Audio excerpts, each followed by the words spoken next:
Entre las actividades comprometidas estaba la obtención de muestras, datos georreferenciados de los cultivos más importantes del estado, y esto era tanto en campo, por recorridos, como en bases de datos que ya existían, la clasificación y producción cartográfica digital de estos cultivos de interés, y generar una base de datos con información socioeconómica y ambiental asociada a las muestras colectadas. Además, esto no fue una actividad comprometida, pero pues también se realizó, fue entrevistar a autoridades y productores clave sobre temas de uso del suelo, para tratar de entender un poco pues por qué los paisajes veracruzanos son como son y cuál es el futuro que les depara. Entonces, para este primer punto de obtención de muestras de los cultivos más importantes, se hicieron 8 recorridos de campo, dividimos el estado en los distritos de desarrollo rural y hicimos estas visitas, un distrito por salida. En total se visitaron 154 municipios. Solo de estos recorridos se tuvieron más de 12,000 muestras georreferenciadas.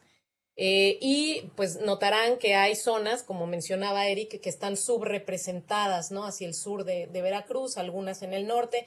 Obviamente esto está totalmente relacionado a estas líneas que ven, estos recorridos, pues con las carreteras, porque pues íbamos siguiendo caminos. Y las zonas que no están representadas fue una consecuencia de la pandemia, porque eran recorridos que comenzaríamos en 2020, pero pues los primeros meses todavía no podíamos ejercer el presupuesto y los siguientes meses ya no podíamos salir a campo. Entonces este trabajo quedó un poco truncado en la parte de campo. Sin embargo, tuvimos la fortuna de tener un montón de muestras, tanto colecta personal a través de revisión de imágenes de Google Earth de alta resolución, pero también por una muestra que nos habían proporcionado en Proagro, que es una dependencia de la de agricultura. Todas las muestras, tanto revisión de Google, las 3,000 muestras revisadas en Proagro, sí se verificaron, se utilizaron imágenes de 2009, que es cuando hicimos las salidas, y verificamos que lo que decía la base de datos de Proagro que había en ese lugar, el cultivo que había, efectivamente estuviera en ese lugar. Donde había duda no se incluía y las que ya habían cambiado pues tampoco se incluían. Entonces esto nos dio una muestra final de más de 26,000 muestras con las cuales creamos buffer para entrenamiento y verificación. Entonces, en estos pequeños recuadros de mapa es donde están las áreas de cada uno de los cultivos. Y por supuesto los cultivos están espacialmente distribuidos de formas pues distintas en el estado, ¿no? El café está asociado a la zona centro, las zonas montañosas, por eso no se encuentra en otras zonas, o no es tan común. La caña, pues en la región donde la ven, que es esta segunda, el azul. Chayote, pues hubo muestras que aunque no eran, o cultivos que aunque no habían sido los más importantes para el estado, pues igual se encontraron en los recorridos en campo y en la identificación de las imágenes, y se incluían también. Sorgo y soya están mucho más en el norte y una parte en el sur. Hule está en el sur del estado. Maíz está distribuido ampliamente en el estado. Mango, bueno, pues también tiene su asociación. Palma de aceite en el sur. Pastizal, pues verán que está por todos lados. Papaya también está más agregada. Piña, plátano. Y al final teníamos este mapa, que es el recuadro de la esquina inferior derecha, que son todas las muestras, todas nuestras áreas buffer, y en distinto color, pues son las distintas muestras que teníamos. Entonces, estas muestras son las que utilizamos para hacer la clasificación. Para la clasificación usamos imágenes Sentinel, 19 escenas, e hicimos una clasificación por escena para aumentar la precisión que existiera en todas las capas. Y realmente no fue mala la precisión. Bueno, se hizo una segmentación, se unieron. Las imágenes Sentinel tienen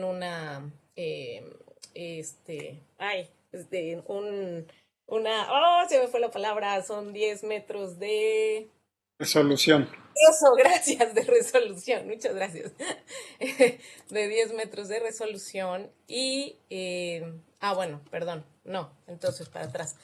Y bueno, ahorita les hablo de la precisión que obtuvimos. Eso fue sobre lo que hicimos. Después, para el segundo, la otra actividad que habíamos comprometido, que era esto de las bases de variables ambientales y socioeconómicas asociadas a las muestras de cultivo, pues una vez que tuvimos estas áreas de entrenamiento, estos buffers, que además fueron generados con de distinto tamaño dependiendo del cultivo, porque hay zonas que son súper extensas en general, o sea, como los pastizales, y hay tipos de cultivo que su forma de distribución es muchísimo más parchada o con parcelas mucho más pequeñas. Entonces, el tamaño del buffer dependía del tipo de cultivo. Entonces, una vez que teníamos estos buffers, los íbamos a asociar a variables ambientales, de accesibilidad o socioeconómicas y de población, y para esto íbamos a hacer una búsqueda en bases de datos ya existentes, ¿no? Ya fueran rasterizadas o sea, espacialmente explícitas o agregadas a un nivel administrativo como las maneja en muchos casos INEGI.